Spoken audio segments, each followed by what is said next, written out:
Hey everybody, welcome back to Backlog Banter for real because this is episode 3 of the show Backlog Banter on the YouTube channel Backlog Banter, which you should, by the way, for the record, be subscribed to if you're not already, Yeah. because I am joined as usual by Tucker Hazel, and Oh, we are hello. chatting about all of the games that we've been playing, all of the topics we want to cover that we don't have time or energy to devote full videos to. You can consider this a little bit of a cleanup show, you know? hmm Put this on in the background while you're cleaning your own This house. is the trash show. This is where we put all our garbage. Well, usually like to bury the lead a little bit so people don't click away this early, but you know, it is. I'm not gonna lie to all of you out there. But we're here and we're recording very late. This show goes up Wednesdays. We're recording Wednesdays at my time, 1:09 in the afternoon, which is, however, for the audience, a very good thing because today there was a bonkers Nintendo partner showcase, which had a hmm lot of games that were released today, and we have picked up quite a few of them. So we're gonna have some things to say.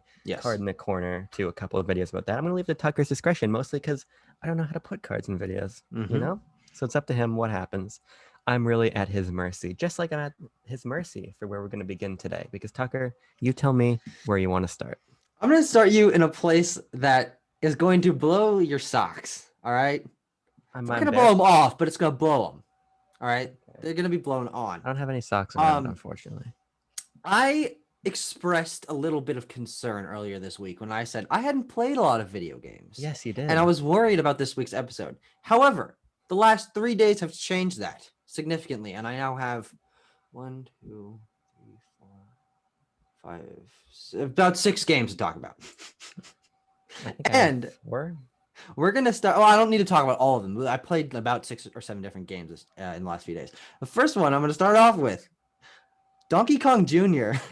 Donkey Kong Jr. Wow. All right. Take me on a trip. I want Oh to know why you're God, playing Donkey Kong Jr. Donkey Kong Jr. My inspiration, of course, comes from Jeremy Parrish in the NES Works series. I've been watching a lot of them. I just got to NES Works 1986, and he was Okay. talking about the series, Donkey Kong series being released on NES. And I had never played Donkey Kong Jr. I'd seen it a little bit in tangentially clips in places. I don't know, Sure. and then I was like, you know what? I'm gonna play Donkey Kong Jr. I know how Donkey Kong plays. I've played plenty of Donkey Kong in my day, so I played Donkey Kong Jr. It's a very interesting game. What is your experience with Donkey Kong Jr.? My experience with Donkey Kong Jr. is that I've read about it and I have Donkey Kong 2 as a Game& and Watch unit. And Donkey Kong 2, the Game& and Watch unit, is basically Donkey Kong Jr. Okay. So I'm familiar with the way you bebop and scat around on vines and avoid things as I knock over my setup and Your mic just got screwed up.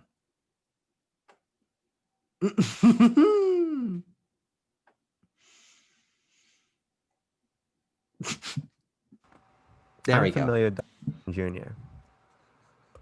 Okay, well, I wasn't, and when I Okay. watched the NES Works video on it, I was like, okay, this seems pretty interesting. It's very, very different from the original Donkey Kong. Obviously, you play as the Yes. titular character, Donkey Kong Jr., as opposed to Mario, who is now the villain, having captured Donkey Kong Jr.'s father, Donkey Kong, or as we know him, Cranky Kong.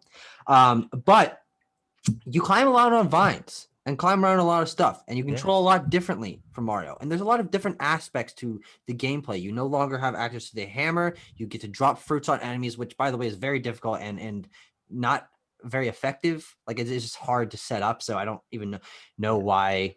Like I wish there was an easier way to take out enemies. But I think the coolest aspect of this game is the climbing mechanics because you have the ability to choose how fast you go up by spreading your arms between two vines, climbing up faster that way, which spreads out your hitbox a little bit more, so you're easier to get hit. But if you are on one vine, you slide down faster, and you're smaller. There's a lot of risk versus reward in the climbing, which I think is very cool.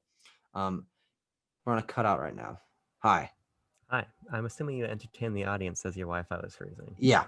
But honestly, I think it's a pretty cool game. I think it is something that you can beat it very shortly. It is not Yeah. difficult at all. There are only 3 levels or 3 or 4 levels. I think 4 in yes, 4 levels in the NES version, and I think that might be the same as the arcade version. I don't know. It's just a very strange game, not one that's talked about very often. And I just thought I would bring it up. Shed some light on Donkey Kong Jr. Sure. Would you like me to continue on the early NES train for a little bit? Oh, okay, sure. Yes, because so as the audience knows, I write for CBR, and one of the things I love most about writing for them is that I kind of have free reign to take on a lot of topics that I'm interested in. Donkey Kong And Jr. not Donkey Kong Jr., but I'm interested in some fucking bizarre Nintendo shit, right?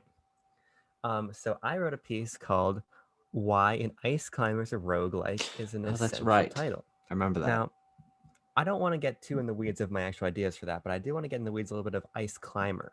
Mhm. Because the original game is actually called Ice Climber, no S. It's a lot Yes. like how Kirby's Air Ride is Kirby Air Ride, Mhm. which I don't like. I also don't like that Ice Climber is called Ice Climber. It should be Kirby Rides Air. Well, no.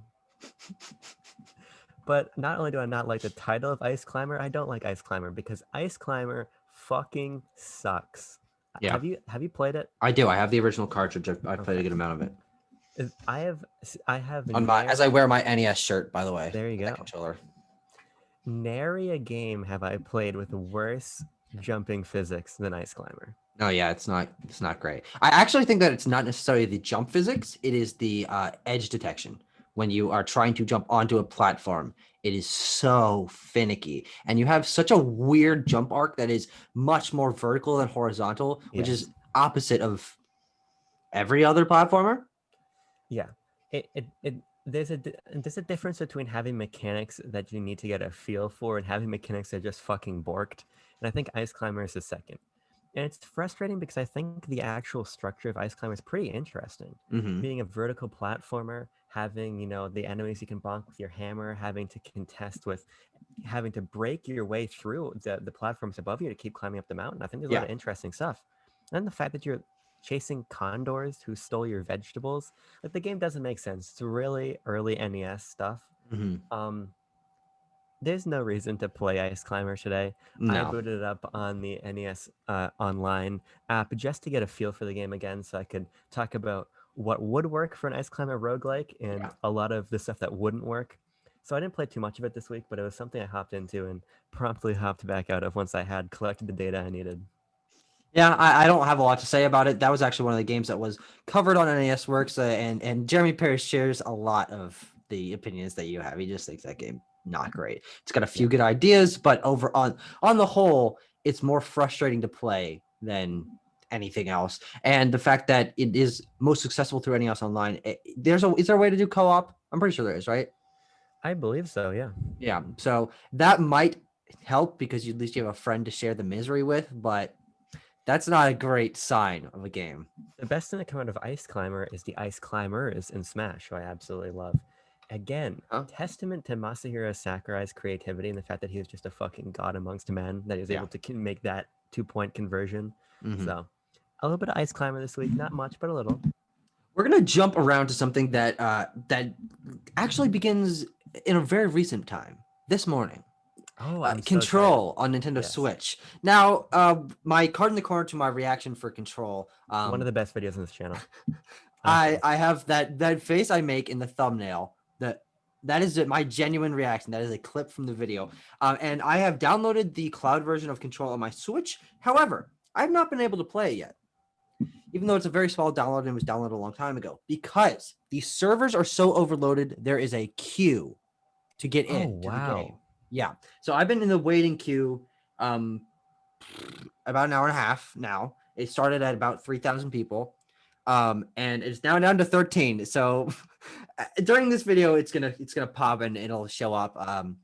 And I won't be able to play it because I'm recording, but I will be able to play it at some point today. I might honestly put up a first impressions video. One of the cool things about this is just a general thing about Control on Switch. Because I haven't experienced it, so I can't give you first impressions. But the first thing you do when you get set up is it gives you a notification. This is a trial. You get to play the game for a limited time and see how it works with your Wi-Fi and stuff, and choose if the game is right for you in your situation with how it runs. And it gives you the option to play in performance mode or graphics mode, which is very cool. Awesome. So I chose graphics mode because because I played it in a not great frame rate and issues on the PS4, and I'm very interested to see how it looks on the Switch more than runs personally. But if you end up trying it, then you can try the performance mode. But I think that's a really cool option, and I'm excited to see how cloud gaming on the Switch works because it's been tested, but not really in North America. Yeah, I've seen people on Twitter say the game plays wonderfully on Switch. Very interesting. Um, my as I was telling Tucker before we were recording, for my Switch to connect to my college's Wi-Fi properly, I have to put it on the floor of my dorm room in the middle of the room. So I'm not going to be playing Control through the cloud right now.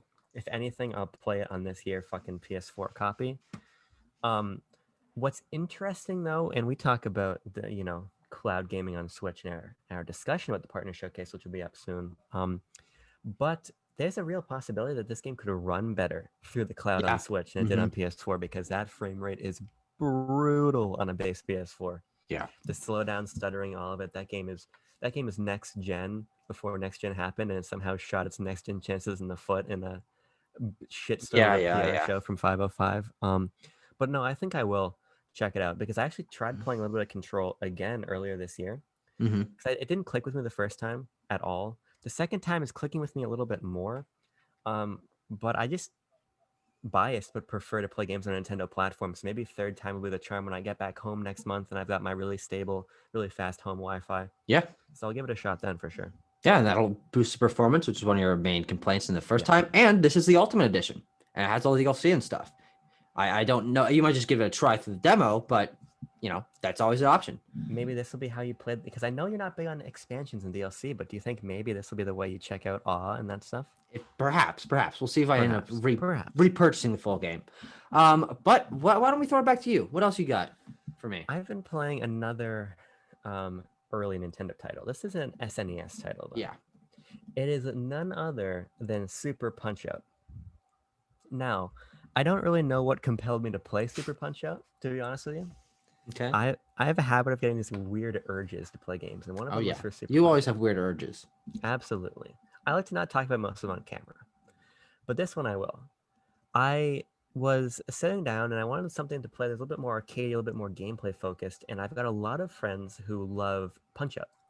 Prior to playing Super Punch Out, I had only played the Wii reboot, Mhm. which I enjoyed, but I never got too deep into it. Just wasn't really my thing at the time. Sure. But playing Super Punch Out, I am incredibly impressed. I'm actually in awe of the game for a couple different reasons. Not only because it's a great gameplay experience, but because it is heinously racist. Jesus Christ. I started playing the game like, holy motherfuck, you couldn't make this game today. Yeah, I'm just at a character named Dragon Chan right now, who is certainly a product of his era, we'll say. Right, who comes right after the Jamaican man you fight, and it's all a little bit icky. But from a gameplay perspective, I think Super Punch Out fucking rules. What's weird about it is it's really a puzzle game more than it is Yeah. a more action or fighting game. And good old Doc Lewis always telling you patience, persistence, pattern recognition. Join the Nintendo Fun Club, Little Mac. Fun little reference for you there. But it's really true.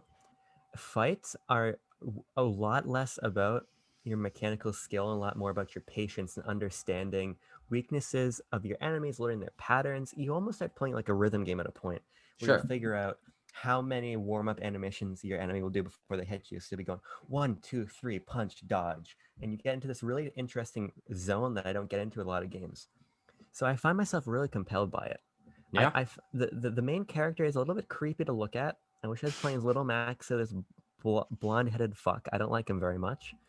But the gameplay is really satisfying in a unique way, and I'm excited to push through it to the end. I've only finished the first circuit and part of the second. Like I said, I'm at Dragon Chan right now, who's a real motherfucker Means to nothing to beat. me. He also kicks. You can't kick in boxing. You can't do that. That's against the rules. It's a faux pas, but he does it anyway. Well, Min kicks in arms, and that's even weirder. That is weird.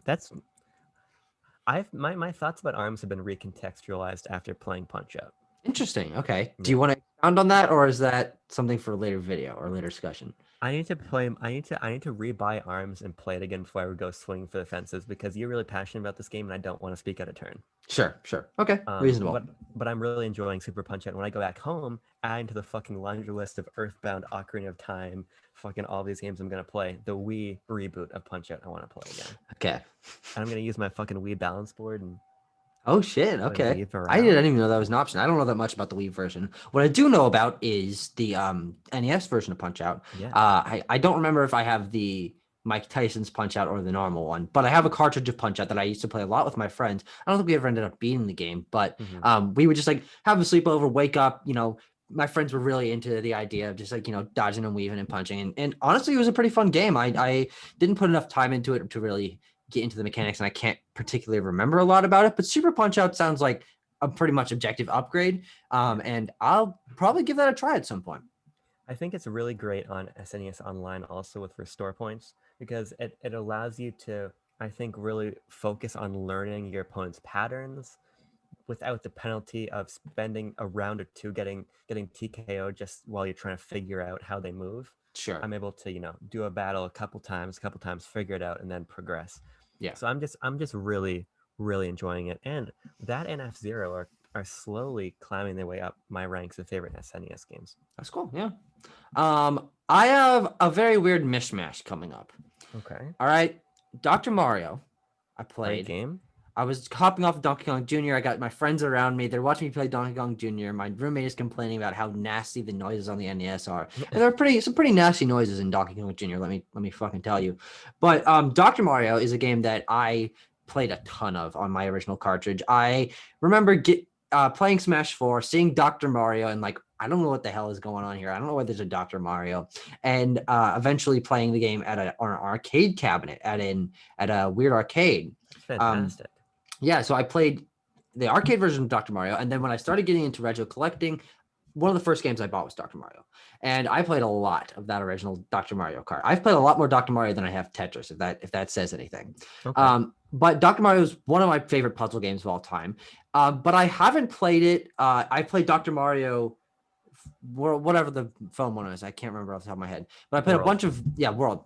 Yeah, I was right. But I played a bunch of that, but I haven't played the original probably in about 2 years. And let me tell you, when you have not played this game in a long time, it gets tough. You can get in the flow of it once you know what you're doing. But I was doing rookie mistakes. I was just setting up things wrong. And when you make a mistake in this game, it can impacts you, and you have to spend all the rest of your time cleaning that up before you can move on to other stuff. And I really do like Dr. Mario, but most of my experience now, it was just me screwing up in my front of my friends. And then like, I thought you liked this game. I thought you were good at it. I'm like, well, they can't all be winners. And I would just screw up and I would have to lose on level 2 or whatever. Whatever. But I mean, Dr. Mario is a great game, and I'm probably going to play a little bit more of it just so I can see if I can get back into that groove, because I really was in that groove when I was into it a while ago. Yeah, I haven't played Dr. Mario in a significant way in a long time. I used to play a ton of the DSiWare Dr. Mario games. Interesting. Because I had a DSi and I thought it was really fucking cool.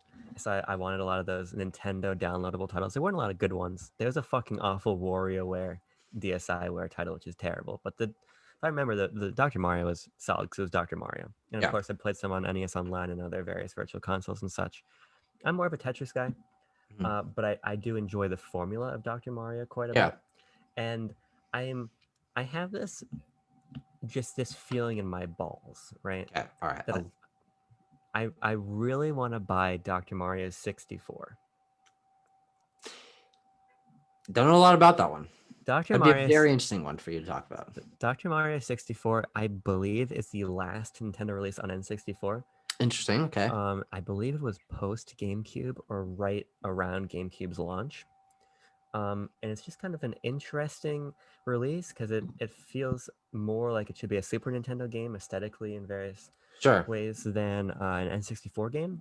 It feels like it'd be a weird piece of history to pick up, but the version I really want, which never got released in the US, which John Cartwright and Scott DeWaz talk about all the time, is the GameCube Japanese exclusive 3-pack with Tetris or paneled upon Dr. Mario. And I don't know what the other one I think it's a Puyo Puyo game. Cookie. It's Yoshi's Cookie. Okay. Because it's Nintendo's puzzle. Yeah, it's Nintendo's puzzle games. I can picture that fucking. But Yoshi's Cookie is a NES game. I know. That's why it's interesting. It's in that collection. That is very interesting. Yeah. Okay. Yeah, that's peculiar for a lot of reasons. It is peculiar. I'd also like. Do I have your blessing to start a new segment on this show? This isn't really a segment. You're gonna do it anyway, so let's see. I am gonna do it anyway. I wanted to call it Abram's inquiries into esoteric items. I don't know what the Okay. last one is going to be yet. No, that's It's pretty good. Abram's Yeah. inquiries into esoteric somethings. Items Because works. items works, but it's not there. Okay. I was learning This is about the a lot beta. of This is the prototype of that the episode. prototype. I was learning about a lot of Famicom and Super Famicom exclusive games Yeah. that never came stateside. There's some really interesting things. I just want to highlight one in particular. I feel like the game called Mario and Wario. Mario and Wario is a puzzle platformer made by Game Freak Okay. for the Super Nintendo, or the Super Famicom, I should say. Yeah. And you play it with the SNES mouse. There's a lot of things that are just drilling into my brain at the moment. And this game is mentioned in Pokemon Red and Blue through a little Easter egg. The way you play Mario and Wario is that Wario put a barrel over Mario's head so he can't see where he's going. Oh So, no. so you use the SNES mouse and you play as this little fairy to like guide Mario around these puzzle platforming stages. It's just a really interesting little piece of Nintendo, little core of Nintendo's history. Yeah. I also learned about Famicom Wars and Super Famicom Wars, Mm-hmm. which are Advance Wars titles. Yeah. I also learned about Fire Emblem. Is it called the Mystery of the Emblem? Sure. That's a Japanese SNES Fire Emblem game, which is Mhm. a remake of Shining Sword and the Shadow Dragon and the Sword of Light, Mhm. only released in Japan. Yeah. But here's the real motherfucking kicker of my little expedition down memory lane into things I have no recollection of. Because I'm 19 and I was born in America, not Japan. Are you familiar with the Famicom disk system? Yeah. Are you familiar with the way that they had kiosks set up that you could bring in discs and shove them in the kiosk? You could download games from them, and then you could shove it in. You could get new high scores too. That's interesting. Okay. There's a lot of really interesting stuff. And did you know that you could play the disk system versions of a lot of NES games through Famicom Online? Oh, okay. And there's little bonuses in there. Like sometimes it's like there's improved sound in Zelda. A lot of the things that the disc system did no longer matter. Like they allowed you to save to the disc in a game Yeah. like Yeah. Zelda, which has no bearing anymore. But it's another really interesting little bit in Nintendo's history. Yeah. I mean, I've been learning a lot about the differences between the Famicom and the NES through NES Works. I'm just gonna keep bringing that up because that's what I've been. Most of my gaming time has gone to watching NES Works recently. Sure. But the idea of the Famicom disk system being used to save a lot of games that had data to save them, but they didn't have the ability to save because you needed a disk system, which wasn't released in America. So the American copies of things like Excite Bike, which has a game making mode, and a Gyromite and things like that. There's games that say you can save it, but then if you click it, it does nothing because there's not a disk system to save it to. And I think that's all a lot of interesting stuff. I mean, look, I highly recommend NES Works. I really do think that you would enjoy it, especially on some of the games that you're not familiar with. I mean, because he also goes into the history around the game and then he digs into the game itself and the mechanics. And it's kind of a mini review, to be honest. It's all very, very cool series. It's very cool. But that kind of ends my retro run the last few days. Okay. You got any other retro games to talk about before we end this? Before we end the episode, no, because I got a modern. No. There's still other games to talk about. Sure. But no, I think that ends Abram's inquiries into esoteric items for the week. Okay. And ends the retro games I've been playing over the past 7 Okay. days. Well, I'll shift to something a little bit different from Dr. Mario, which is Dead by Daylight. Okay. A little bit different from Dr. Mario. Dead by Daylight, of course, a horror game, survival. One person plays as a killer, 4 people play as survivors. I played it on Google Stadia, so this will also sort of be a Google Stadia discussion. My first time making Google Stadia account, playing on Google Stadia, it ran well. I just had issues with getting connections to friends and getting onto the website and stuff. It was all really weird. But Dead by Daylight, pretty fun. Didn't know what I was doing. I don't think I survived a round ever, and I was never the killer. But it's a game that I didn't know people were as into as they are. Because the people I played with, Mario Rivera, a couple of his friends I played on his stream, they're really into the game. And they're talking about all these mechanics and the upgrade trees. There's a lot when it goes into upgrading your character and unlocking items and abilities and perks and things of that nature. It's actually pretty cool. But as someone who's only played it for an hour and a half, maybe, Yeah. it's a lot to take in. So I haven't played it ever. There's a lot of those interesting asymmetric multiplayer games people really vibe with, like that and Friday the 13th, I know people Yeah. love, and Alien. What's it? Not Alien. Predator Hunting Grounds. Yep. There was actually an isometric multiplayer mode in Aliens Colonial Marines. Fun little tidbit for you there. Not useful to anybody. But the only asymmetric multiplayer game I know and love is Nintendo Land. That game fucks. Yeah. We need to have the great Nintendo Land debate sometime for all two people that care about that. But I want you to tell me a little bit more about your thoughts on Google Stadia, having tried it. Yeah, so I mean, I only played Dead by Daylight on it. There's a couple other games there. It's free right now. Dead by Daylight is free, and Stadia is you can get a free first month. That's how I played. So I didn't have to pay it all. I was looking at it on Steam because I was going to join Mario and play with him, but then I'm like, and then he's like, oh no, just on Stadia for free, and I'm like, oh, okay, that's pretty interesting. I would be interested to see you try Google Stadia, see some of the things on there. Of course, we were talking about earlier the Immortals Phoenix Rising demo is free through Stadia. So I might go and check out that before my month is up. But I think I just need to play a wider variety of games and check out the services that it offers as a platform, because really all I did was try to get into Dead by Daylight. Sure. And then have issues in Dead by Daylight adding people in, and then it was very strange. There's a lot of things that I didn't really understand.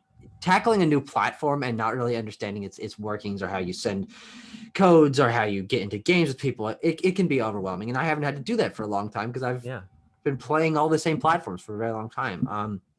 I don't know.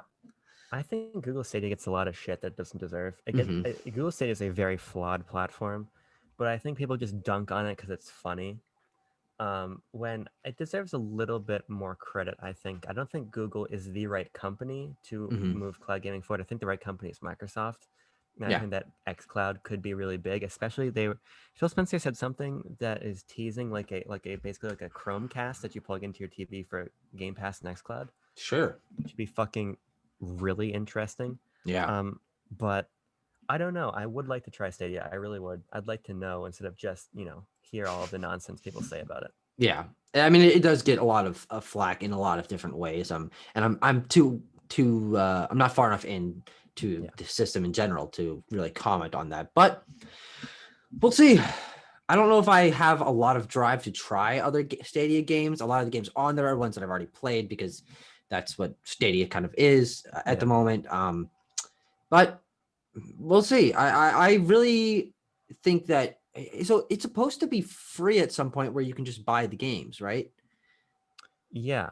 I thought that was supposed to be early this year. I'm really not familiar with a lot of Google Stadia. Yeah, Stadia just has a lot of hurdles. It's got a lot of growing pains. It doesn't really know what exactly it wants to be. And when cloud gaming succeeds, it's going to be subscription based, but not where you're buying an individual game. Yeah. Because, for instance, I can't wait to play Cyberpunk. You can go fuck yourself if you think I'm playing on Stadia. Even if it ran perfectly well, I'm just going to buy it for $60, download it, and not be tethered to that online connection. Yeah. I think Stadia just misread the market a little bit. And when something like xCloud offers a subscription model, or when PS Now isn't a piece of garbage, I think we're going to have a more compelling offering. Yeah. All right. Move on from Dead by Daylight. What else you got to talk about? I have really one more game to touch on. Okay. And it's kind of a bigger one. And it's going to be something you're curious about. It's going to be Pokemon Sword, the Crown Tundra expansion. Okay. So let's start off with, what's your plan for this? I don't think I'm going to review it. Okay. I don't think it really makes sense. I think we've moved past that point. And I don't know. It's weird. Crown Tundra is really weird. Okay. I think that Crown Tundra is probably the best content in Sword and Shield. Okay. By a wide margin for a lot of reasons.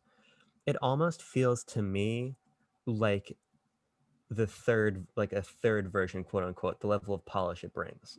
Sure. And what I mean is it takes a lot of what Sword and Shield does okay and really doubles down on it. The first thing that's apparent is that it has a really robust story, which I didn't expect. The I don't story know is anything about it, to be honest. the story is very interesting. Where you arrive in the Crown Tundra and you meet a guy named I don't know how to say that name. Peony, yeah, it's a Peony. flower. Yeah, he's a cool guy. You meet him. His daughter doesn't want to go on the father-daughter bonding trip to go catch a legendary Pokemon in the Crown Tundra, so you go with the guy instead. Okay. There's some humorous little interactions. Then the first Pokemon you go after is Calyrex, which is a new legendary for this expansion. Um, Calyrex is almost like this Santa Claus figure for the town of Freezington in the Crown Tundra, where people don't really believe in Calyrex anymore, but he blesses the land to grow their crops and everything. So you're trying to catch Calyrex, but Calyrex is a character. He possesses Peony to talk to you through Peony's body. And you have to help Calyrex get the town to believe in him again, and then you catch Calyrex himself. And it's an interesting nested quest where you're going through these different quest lines, talking to NPCs, working on the village, growing carrots to help catch Calyrex's mount again. Calyrex is actually two Pokemon fused together. The legendary battles are fucking hard again. It's back down to a 3% catch rate. Oh And wow. Okay. and the plot unfolds in a legitimately interesting way with Huh. humorous dialogue, interesting plot moments, fun characters, a much higher fidelity presentation with interesting cutscenes. There's a lot going on here that is so much superior to Sword and Shield. Huh. Even the area itself is not only big, but it's fun to explore. It's full of Pokemon that move around it organically, and you have full camera control. It's a nice place to be, and it feels like a realization of a nonlinear Pokemon experience. And beyond that, the actual new content added here is really, really compelling. Dynamax Adventures are Pokemon raids from the base game in a way that makes sense. There's no longer the arbitrary shield systems where you can only ping them down to a certain amount. A Yeah. lot of the arbitration is gone. You take rental Pokemon because the idea is you're going so deep into the core of the planet that only special Pokemon that have been bred to go down there can be there, which is a Huh. dumb justification, but what it does is it makes the challenge a lot more organic because you're Sure. not bringing a fucking over-leveled Pokemon in, and it creates interesting tense scenarios where after you have to run through 4 encounters on branching paths. Yeah. Seen that part. Your health and PP persist after each. So if you're down to a quarter health, that's all you have for the next battle. But so you can plan out your route to maybe grab items along the way, but after each encounter, you can catch the Pokemon and swap it out in your party. Yeah. So it forces you to engage with the systems in a more critical way. And because you can also now finally affect the stats, but most importantly, give status conditions to the raid Pokemon, you can strategize in a lot more deep manner. And that gets you legendary Pokemon. Plus, the shiny odds are fucking absurd. This is a new Yeah. I've shiny heard hunting that. method too. I've heard this like 25% or something ridiculous. No, it's so what it is with the shiny charm. So if you catch all 4 Pokemon, including the legendary, there is a 1 in 100 chance that a Pokemon there will be shiny. So you have about a 1% chance. Okay. Oh, what did my friend tell me? I don't even know. But yeah, that's interesting. Yeah. So that's really compelling. And then what I haven't even gotten to yet is that there is a new post-game battle tourney, which has Yeah. apparently the most challenging fights in Sword and Shield with legitimate teams that the enemies have that are going to have rain teams and, competitively bred Pokemon. And there's so many quality of life changes here too. Like there's a new item called the Ability Patch, which lets you switch a Pokemon's standard ability to its hidden ability, which is great for competitive training. And there's just so much about Crown Tundra that impresses me in a really substantial way. This is what Pokemon Sword and Shield should have been from the beginning. Sure. Yeah. This more than justifies the price of the expansion pass. And this has me incredibly optimistic for whatever Gen 9 is going to be. Okay. I really think that this is Pokemon Company firing on all cylinders again. I really think you should check this out. You've definitely sold me on this a lot more than anything else has. I don't think those. I mean, like the trailers with the cutscenes of the Galarian legendary birds fighting stuff like that. I was like, oh, okay, there's a little more production value here, and the idea that there's a more involved story, which had not been mentioned. I haven't heard anyone talk about it. This whole tale you just told me, I didn't know any of that until Yeah. you just told me. And I'd known about the Dynamax adventures, and I don't know. Maybe I will give this a try. I'm not particularly interested in playing Pokemon at the moment, but Sure. it is something that I will likely play before the next Pokemon games come out. Because if this is this year's Pokemon content, which it is, Yeah. we'll see. I mean, you definitely bumped me up a lot more in it than anyone or anything else had. Yeah, it's a return to legitimate storytelling, legitimate challenge, legitimately interesting mechanics and locations. It doesn't feel like Game Freak was phoning it in at all here. Sure. As someone who thought Isle of Armor was incredibly underwhelming, I think Crown Tundra is everything and more than I expected. All right. Well, that's great to hear. That's honestly fantastic to hear. I was expecting to get a mediocre review from you at some point in the next week, but Yeah, I it's guess really this good. substitutes that. All right. Um, okay, I think I'm gonna rapid fire a couple of things just to sort of wrap this up. Sure. I played Cards Against Humanity through Tabletop Simulator with a bunch of people. I played there for like 3 or 4 hours one night. I was up till 3 a.m. That was a late night. And that it's really interesting. I don't know if you've played a Tabletop Simulator, but people can No. make their own board games through this thing, put them in a digital space. It's all really customizable, and you can kind of just do whatever you want in the game. You can find you go through Steam and you find games that other people have made, and you can play all sorts of games. I only played Cards Against Humanity, but what I did play works exactly like Cards Against Humanity. You can get access to all the expansion packs. The game goes on sale quite often. You can buy it in bundles so you can give them to your friends and knock down the price that way. It's a very interesting piece of software that, as someone who does not like board games or card games, is pretty compelling, and Mhm. it allows you access to so many games and playing them online with friends. So Tabletop Simulator, I give a thumbs up, surprisingly enough. Cool. Um, but I also played a bunch of Among Us yesterday. I streamed it for the All Treats No Tricks event that Zombie Kills is hosting. I've got another stream coming up with Timo in about an hour and 15 minutes. So we'll be doing that later on. But I played Among Us with a group of I think max we hit 8 people. We were all on a Discord server together, and that is how that game is meant to be played. Playing it online with randos, talking with in the chat, and not with voice is just objectively worse. When you have a group of friends who want to mess with each other, who are learning how the game works together, that is where that game is its strongest. And I played it enough yesterday. Now I really feel like I understand the game. And I also was the imposter for the first time I yesterday. saw that on Yeah. stream. One of my first times, or one of my, I think the first like 3 of the first 4 games I played, I was the imposter, and then I wasn't the imposter the rest of the night. But yeah, Among Us is definitely a game that I'm starting to have a lot more respect for as I play it more. It does get better the more you understand the map and more you understand what to look for in terms of how people are lying, whether they're the imposter or not, how the different mini game systems work for the tasks you have to complete. It's a very interesting game, and I can understand why people are liking it a lot more. I've brought it up the last 2 episodes as well, but this is the time where I really feel like I've hit my stride and I'm interested in playing it more. I think I texted you. I can't pull up the text. I don't know where it is. I think I texted you something like, "This game looks fucking stupid," as I was watching you stream it. Mm-hmm. Um, but while I was looking at it, there's the part of me that's like, "This is fucking dumb," but the part of me that's like, "I kind of want to play this. Like, there's something here that I'm missing."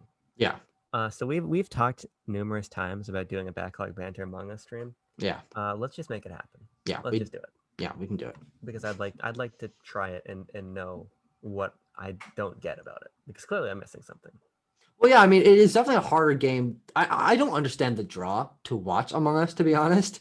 I would never watch an Among Us stream, Yeah, but it can certainly lead to some fun moments. Getting a bigger group together of people who do want to communicate through the game, whether that be through a Discord server or whatever, sure. that's where the game is the strongest. And I think, excuse me, if we have all 4 of us, maybe some of the people in our Discord server, get some other friends in, it'll really be a fun time, and I think you'll be able to understand why it's gained the appeal that it really has, especially because it's Cool. free on mobile.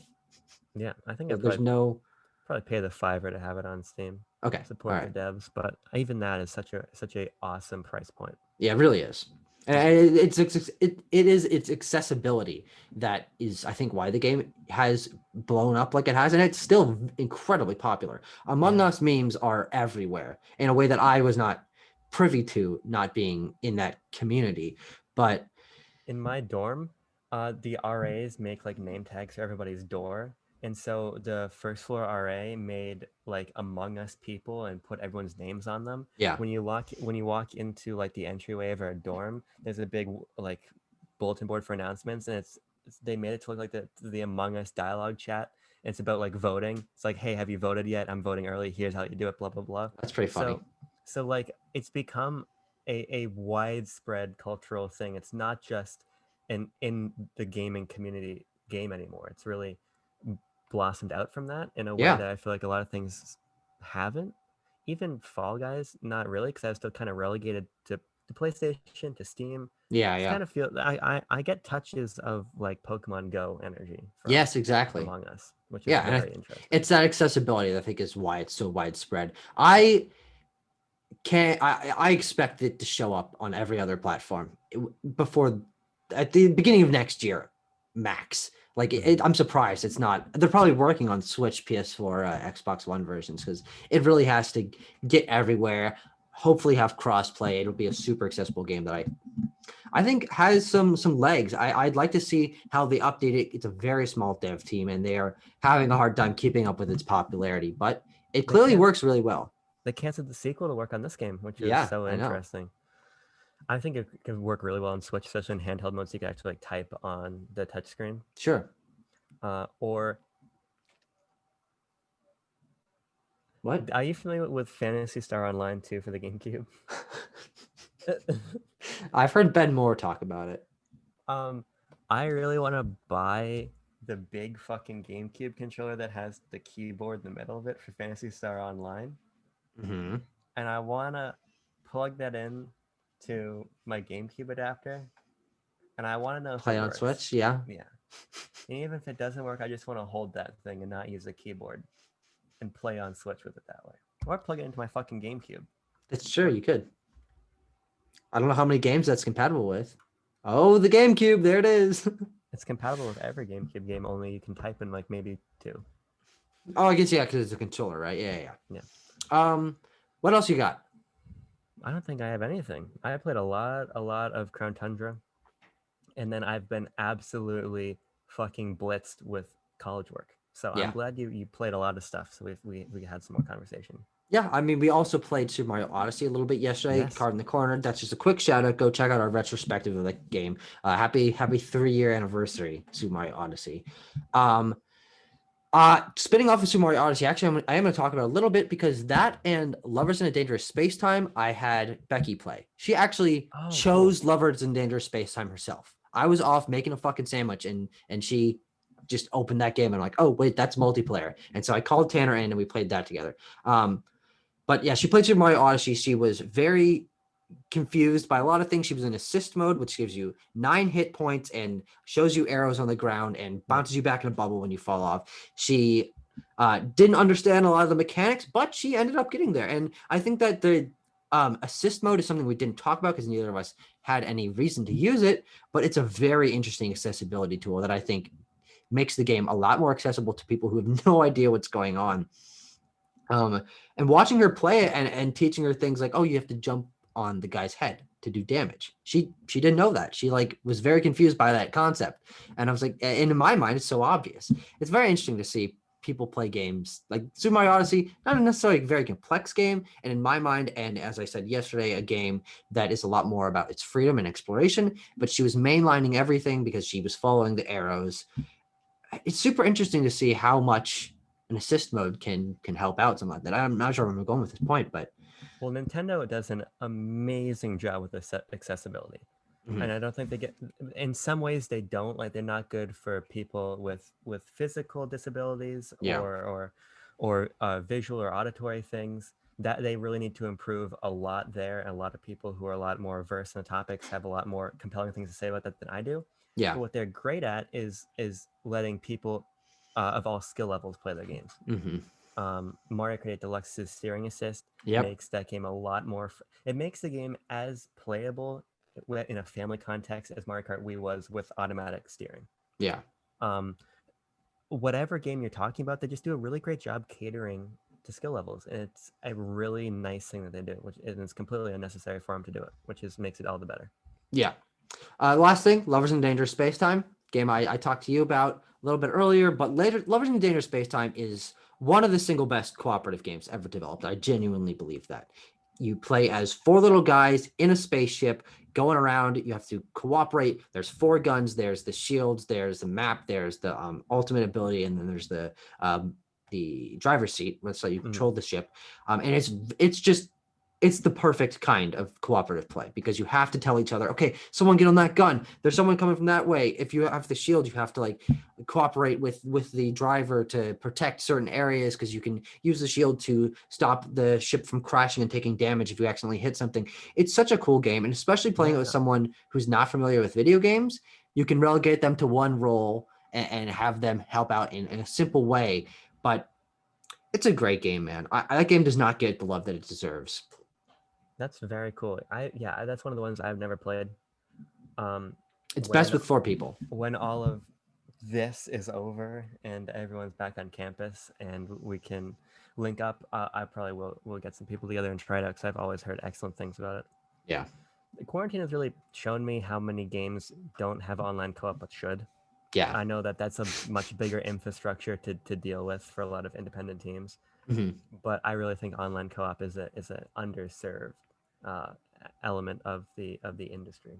Yeah. But yeah, it sounds like you've been playing some good shit, and we have some good shit to talk about next week. We really do. Yeah, I'm excited for next week. I'm glad I was able to pull myself around and actually play some video games to talk about this week. Yeah. Got a diverse group of games. We talked about a lot of wacky shit today, which I was very happy about. We did. But thank you for joining me, and thank you everyone for watching. If you are indeed still watching to the very end, we do this every week. We are Backlog Banter and Buner, Tucker Hazel. We make a lot of YouTube videos.